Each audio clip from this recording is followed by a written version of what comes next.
বন্ধু বলছে অনেকক্ষণ ধরে হাঁটছি রে, একটা কাজ কর, চল দোকান থেকে রুটি নিয়ে আসি, রুটি খাই। তিন বন্ধু মিলে 8টা রুটি কিনে নিয়ে এসেছে। 8টা রুটি, কয়টা রুটি বললাম? 8টা রুটি তিন বন্ধু মিলে কিনে নিয়ে এসেছে। এখন 8টা রুটি এরা তিন বন্ধু মিলে খাবে। দুটো করে খেয়েছে, 3 দুনা 6টা খেয়েছে। বেঁচে গেল কয়টা? 2টা বেজে গেছে, 2টা বেঁচে গেছে। এখন এরা কি করে খাবে, মানে নিজে বুঝতে পারছে না। বলছে আরেকটা যদি হতো, 3টা যদি হতো তো 3 জন মিলে 3টা খেয়ে নিতাম। রুটি বেঁচেছে 2টা আর লোক আছে এরা 3টা। তো মুসলমান বন্ধু কি বলল? বলছে যাই হোক, দুটো করে তো খেয়েছি, দুটো করে খেয়েছি, পেটে একটু দল পড়েছে, পেটটা শান্ত হয়েছে, চল 3 জন মিলে ঘুমিয়ে যায়। এই ঘুমের মধ্যে যে আজীব স্বপ্ন দেখবে, আশ্চর্যজনক স্বপ্ন দেখবে, ওই লোকটা এই বাকি দুটো রুটি খেয়ে নেবে। মুসলমান বলছে আমার থেকে আশ্চর্যবর্ত সমান তোমরা দেখতে পাবে না। 3 জন মিলে ঘুমিয়ে গেছে। ঘুমিয়ে যাওয়ার পর ইহুদি কয়েক মিনিট পর ইহুদি বলছে ওঠো ওঠো ওঠো, ঘুম থেকে ওঠো। বলছে কি হলো? বলছে আমি স্বপ্ন দেখলাম। কি স্বপ্ন? বলছে আমি ইহুদি স্বপ্ন দেখলাম, আমার নবী উজাইর আলাইহিস সালাম, আমার নবী আমাকে প্রথম আসমানে এসে নিয়ে গেছে।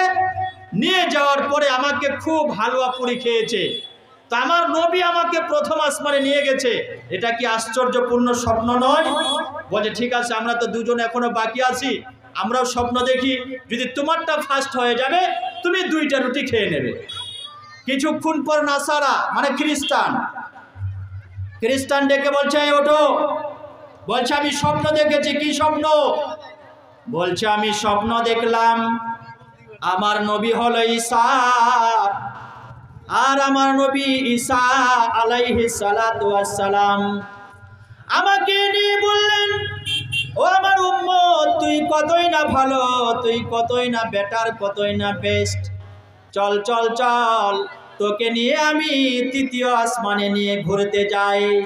তো বলছে দেখো, ও স্বপ্ন দেখেছে, প্রথম আসমানে নিয়ে গেছে, আশ্চর্যপূর্ণ স্বপ্ন। আর আমি স্বপ্ন দেখলাম আমার নবী আমাকে নিয়ে 3য় আসমানে গেছে। মুসলমান বলছে ঠিক আছে, আমি এখনো বাকি আছি। এবার মুসলমানের পালা। 3 জন মিলে ঘুমাচ্ছে। 1 ঘন্টা পর মুসলমান বন্ধু ডাকা শুরু করে দিয়েছে। বলছে ডাকো, ওঠো ওঠো ওঠো, তোমরা সবাই ওঠো রে, তোমরা ওঠো, আমি সর্বনাশ করে ফেলেছি, আমার সর্বনাশ হয়ে গেছে। বলছে কি হয়েছে বলো? বলছে একটা লোক, এই গ্রামের একটা লোক আমার কাছে একটা বড় হাতিয়ার নিয়ে এসেছে, আর হাতিয়ার নিয়ে এসে আমাকে মারা আরম্ভ করে দিয়েছে, আমাকে মারা আরম্ভ করে দিয়েছে, এত মারছে এত মারছে। ওরা বলছে বন্ধু আমাদেরকে কেন ডাকলে না? বলছে কি করে ডাকবো, তুই আছিস প্রথম আসমানে আর ও আছে 3য় আসমানে, আমার ডাক কি তোরা শুনতে পাবি? বলে তারপর কি হলো?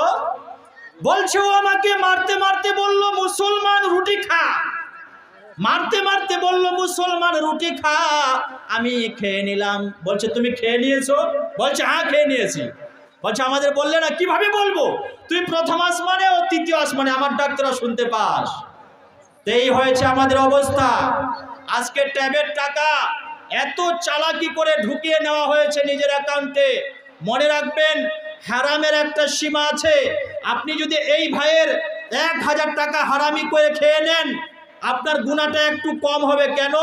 আপনি একজনের টাকাটা খেলেন, ওই ভাই যদি আপনাকে মাফ করে আপনি মাফ পেয়ে যাবেন। কিন্তু আপনি যদি সরকারের 1000 টাকা মেরে খান, আপনার কয়েক গুণ বেশি গুনাহ হবে। কেন?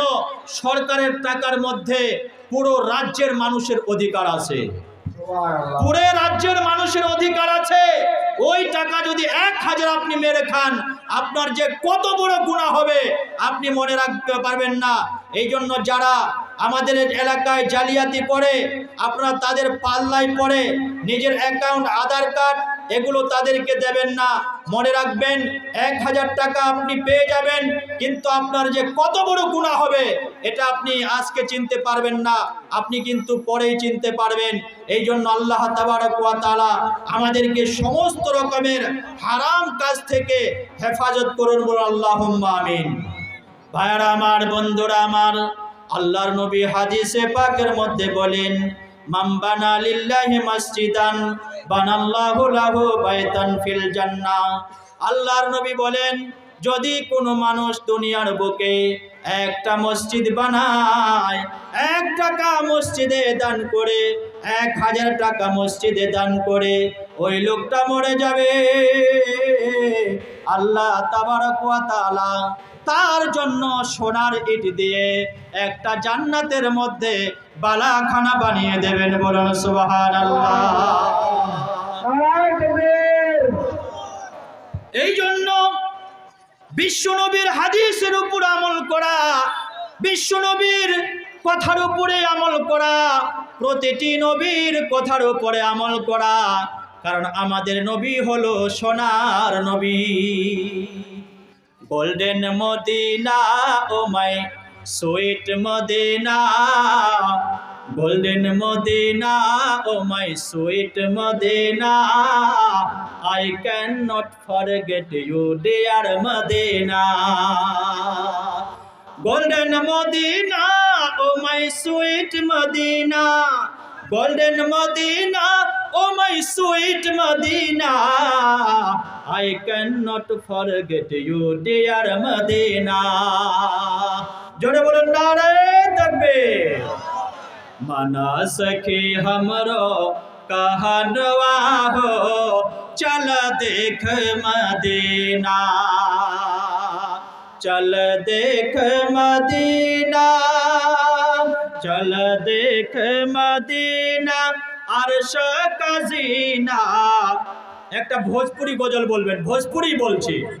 মানা সকে हमरो कहनवा हो, चल देख मदीना, चल देख मदीना, अर्श का जीना, आमिना के आइलन लालनवा हो, चल देख मदीना।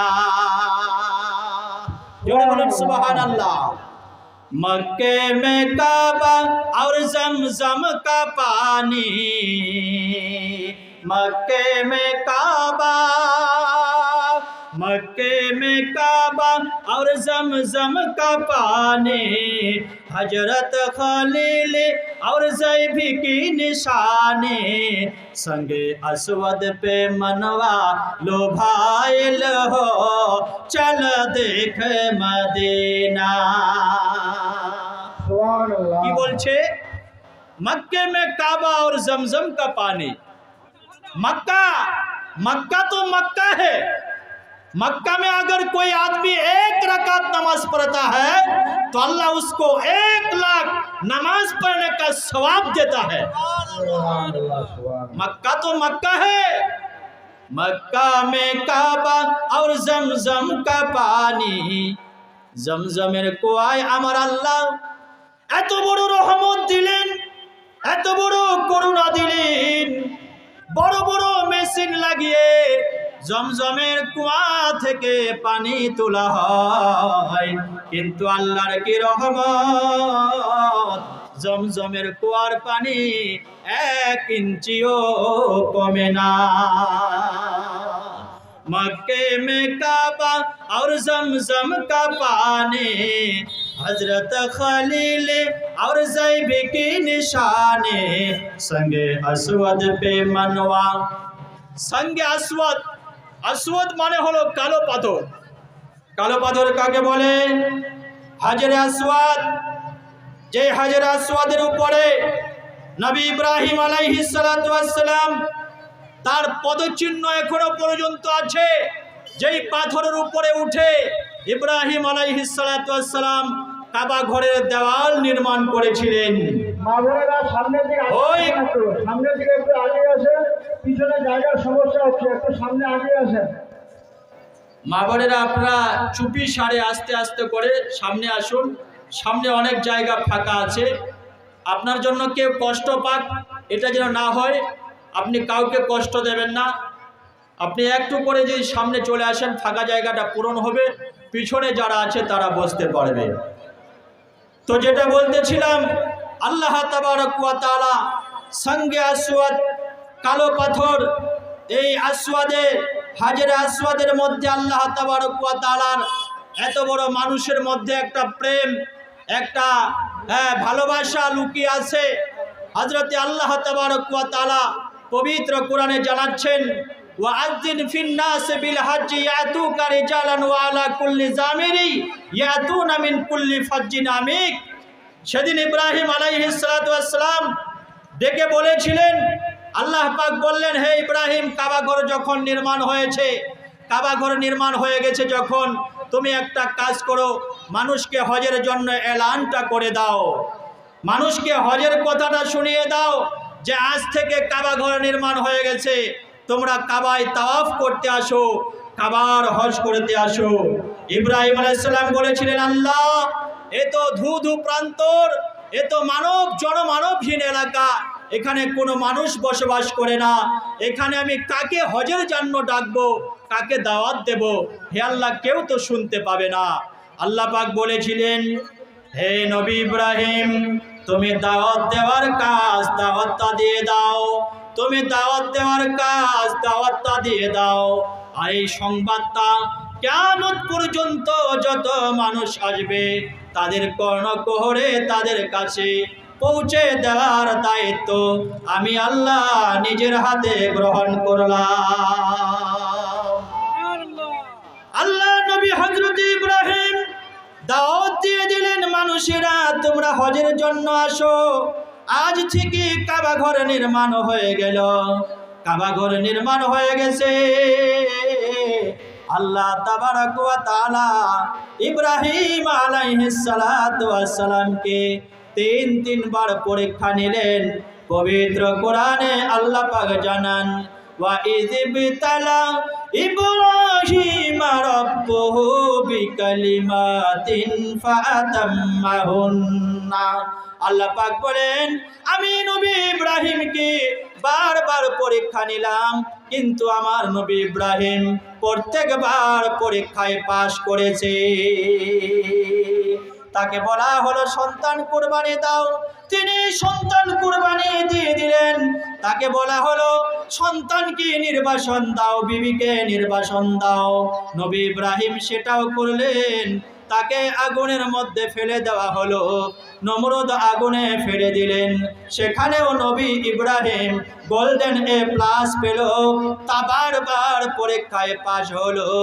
আল্লাহ পাক বললেন, হে নবী ইব্রাহিম, তুমি কাবা ঘর তৈরি করলে, ঠিক আছে, কাবা ঘর নির্মাণ হয়ে গেছে, এবার আমি তোমাকে জাতির জন্য একটা উপহার দেব, তোমাকে আমি একটা উপহার দেব, তোমাকে একটা পুরস্কার দেব। যেহেতু তুমি পরীক্ষায় পাশ করেছো, বারবার পরীক্ষায় পাশ করেছো, এবার আমি তোমাকে পরীক্ষায় পাশ করার জন্য পুরস্কার দিচ্ছি। কি পুরস্কারটা দেবে? আল্লাহ পাক বললেন, ও ইব্রাহিম আলাইহিস সালাতু ওয়াস সালাম, আমি তোমাকে এমন একটা পুরস্কার দেব যে মানুষ 10 বছর পর ভুলে যাবে, এমনটা নয়। এমন পুরস্কার দেব 15 বছর পরে মানুষ ভুলে যাবে, এমনটা নয়। এমন একটা পুরস্কার দেব রে 100 বছর পর মানুষ ভুলে যাবে, এমনটাও হতে পারে না। বরং কিয়ামত পর্যন্ত যত মানুষ আসবে তোমাকে সবাই ইয়াদ করবে, এমন একটা তোমাকে আমি আল্লাহ পুরস্কার দেব। এই পুরস্কার দেওয়া হবে।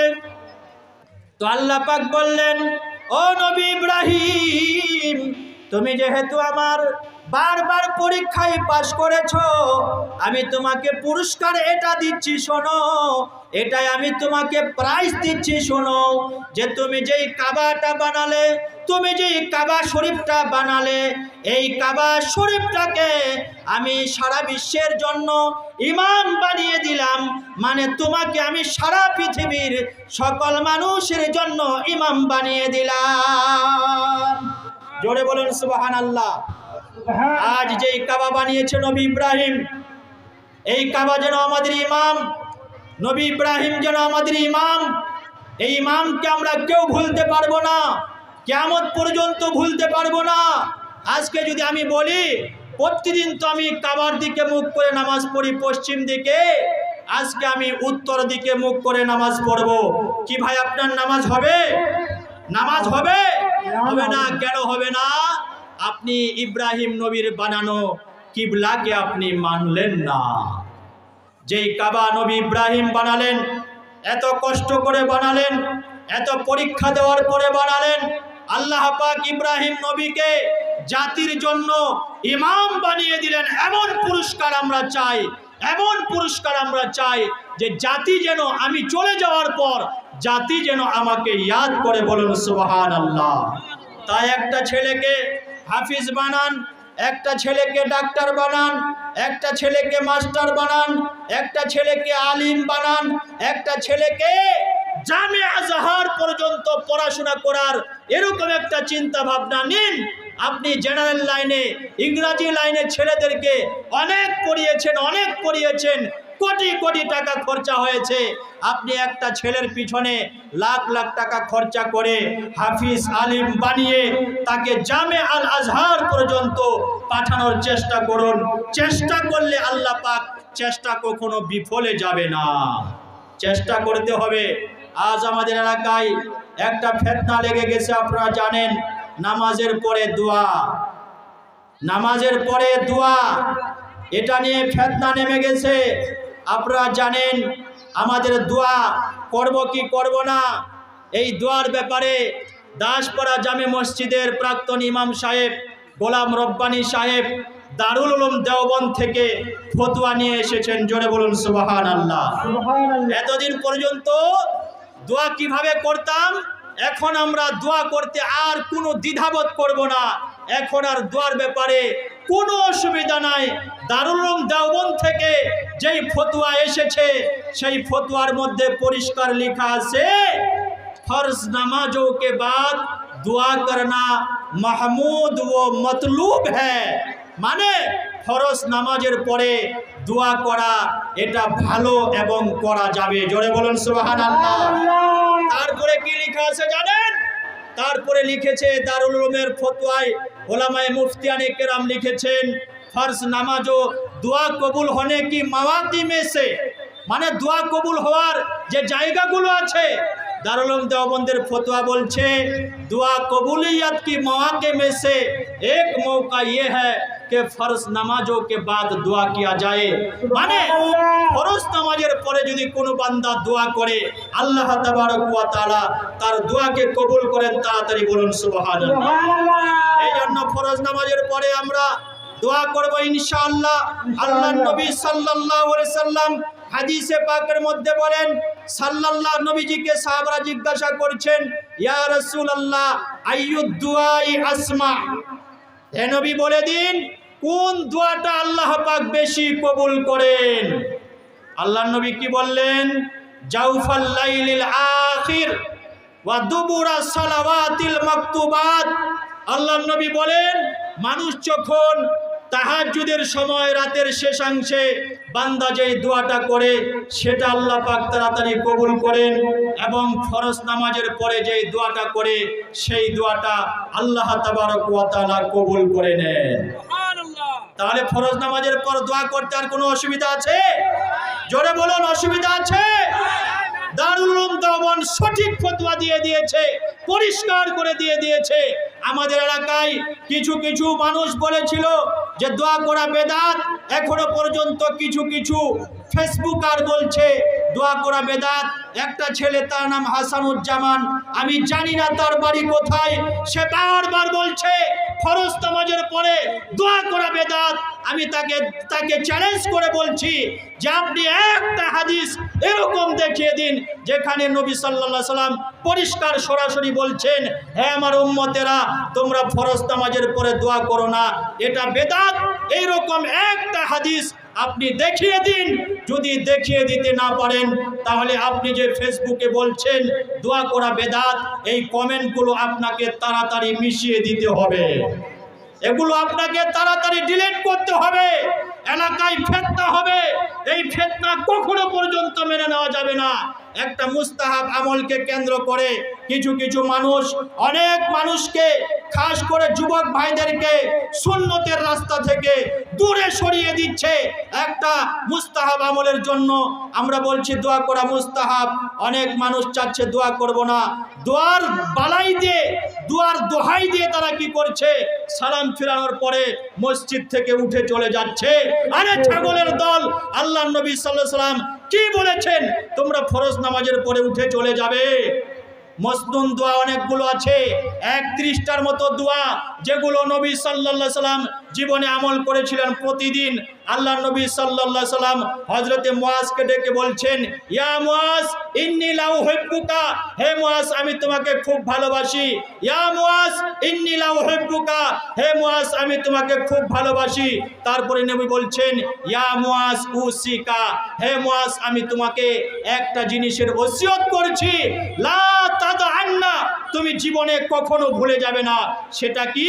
তুমি ফরজ নামাজের পরে বলবে আল্লাহুম্মা, সবাই বলুন আল্লাহুম্মা আইন্নি আলা যিকরিকা ওয়া শুকরিকা ওয়া হুসনি ইবাদাতিক। এরকম শত শত দোয়া আছে। দোয়ায়ে মাসনুনাগুলো ফরজ নামাজের পরে, আয়াতুল কুরসি পড়া, এগুলো পড়ে ইনশাআল্লাহ আমরা আহলে সুন্নাত যতগুলো আমাদের মসজিদ আছে আমরা তো এটাই করি। সালামের পরে আমরা মসনুন দোয়াগুলি পড়ি, কিছু না পারলেও আমরা আয়াতুল কুরসি পড়ি, তারপরে হাত তুলে দোয়া করি। দারুল উলুম দেওবন্দ পরিষ্কার বলে দিয়েছে, ফরজ নামাজের পর দোয়া করা বেদাত নয়। যদি কোনো আলেম, যদি কোনো মুফাসসির, কোনো মুহাদ্দিস, কোনো ইমাম বলে যে ফরজ নামাজের পরে দোয়া করা বেদাত, ওই ইমামটার ব্যাপারে দারুল উলুম বলে দিয়েছে যে ये इमाम झूठ बोलता है, ये गलत बात है। দেখবেন পুরো ফতোয়াটা পড়ে দেখবেন, উর্দু যে আসল ফতোয়াটা যেখানে দেওবন্দ থেকে যেটা উত্তর দিয়েছে, ওই উত্তরের মধ্যে সব প্রশ্নগুলো লেখা আছে। ইনশাআল্লাহ আমরা যারা ফরজ নামাজের পরে দোয়া করি আমরা বেদাত করি না, বরং নবী সাল্লাল্লাহু আলাইহি ওয়াসাল্লামের সুসংবাদ অনুযায়ী যে দোয়া কবুল হওয়ার একটা জায়গা ফরজ নামাজের পর, আমরা ইনশাআল্লাহ এভাবে দোয়া করে যাব। পুরো এলাকার আলিম ওলামা আমরা বসবো ইনশাআল্লাহ, এটা নিয়ে আমরা পরামর্শ করব, আলোচনা করব। যারা বেদাত বলছে তাদেরকে কিভাবে দাঁত ভাঙা উত্তর দেওয়া যায়, কিভাবে আমরা তাদের কমেন্টগুলো, পোস্টগুলো ডিলিট করতে পারি, এটা নিয়ে আমরা ভাবনা চিন্তা করব। আল্লাহ তাবারক ওয়া তাআলা আমাদেরকে বলার থেকে বেশি আমল করার তৌফিক দান করুন। আমিন ওয়া আখিরু দাওয়ানা আনিল হামদুলিল্লাহি রাব্বিল আলামিন। আসসালামু আলাইকুম ওয়া রাহমাতুল্লাহ ওয়া বারাকাতুহু।